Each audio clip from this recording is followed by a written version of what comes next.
তো এখানে একজনকে দর্শককে দেখতে পাচ্ছি, তিনি একদিকে সাকিব আল হাসানের ছবি নিয়ে এসেছেন, অন্যদিকে যদি একটু দেখাতেন। দুবাই থেকে এসেছি, আর অবশ্যই প্রত্যাশা তো বাংলাদেশের জয়। এই এত ছোট বাবুকে নিয়ে খেলা দেখতে এসেছেন?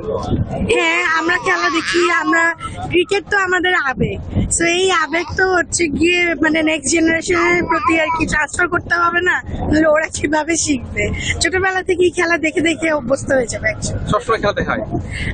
মোটামুটি ইউএইতে খেলা হলে খেলা দেখি। তো এখানে একজনকে দর্শককে দেখতে পাচ্ছি, তিনি একদিকে সাকিব আল হাসানের ছবি নিয়ে এসেছেন, অন্যদিকে যদি একটু দেখাতেন।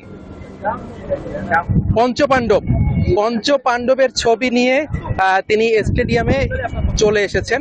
তো আপনি কোথা থেকে এসেছেন? আপনার মাথায় হয়তো দুইটা দেশের পতাকা দেখতে পাচ্ছি, একটু যদি বলতেন।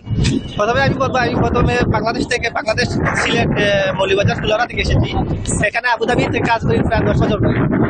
আর এখানে কি মনে হয় আজকের ম্যাচে বাংলাদেশ কেমন ভালো করবে? এশিয়া কাপে কতটা প্রত্যাশা বাংলাদেশকে নিয়ে? আমি চাই বাংলাদেশ আজ উইন করুক, জিতুক, ভালো একটা পারফরমেন্স করুক। ওয়ালটন এখন দেশের সীমানা পেরিয়ে পৌঁছে গিয়েছে 50টিরও বেশি দেশে। ওয়ালটন, ঘরে ঘরে বিশ্বজুড়ে। ইনশাআল্লাহ there is no other alternative. ইনশাআল্লাহ আমরা জিতবো, খুব ভালোভাবে জিতবো আর কি। স্পেশালি লিটন দাসের জন্য শুভকামনা, মুস্তাফিজ, তাসকিন, জাকের আলী, তানজিদ, তামিম।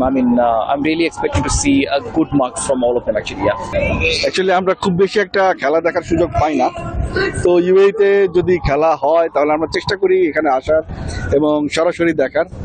তো এখানে আসলে ভালো লাগে, সব বাংলাদেশের একসাথে খেলা দেখি। তো এবার আসলে আমাদের টিমটা অনেক গুছানো এবং প্রত্যাশা অনেক দূর। আশা করি এবার বাংলাদেশ ফাইনাল খেলবে এবং একটা এশিয়া কাপ বাংলাদেশের ঘরে যাবে। 350 কিলোমিটার দূর থেকে আমি এখানে একটা জবে আসছি, কিন্তু আমার কেন জানি মনে হলো যে আমি আমার বাংলাদেশের খেলাকে দেখবো ইনশাল্লাহ। আর দোয়া করি বাংলাদেশের সাথে আছি। 350 কিলোমিটার থেকে এসেছেন এই গরমের মধ্যে শুধু খেলা দেখার জন্য। খেলার একটা বাংলাদেশের খেলা দেখতে ভালো লাগে, এটা আমার নিজের দেশ।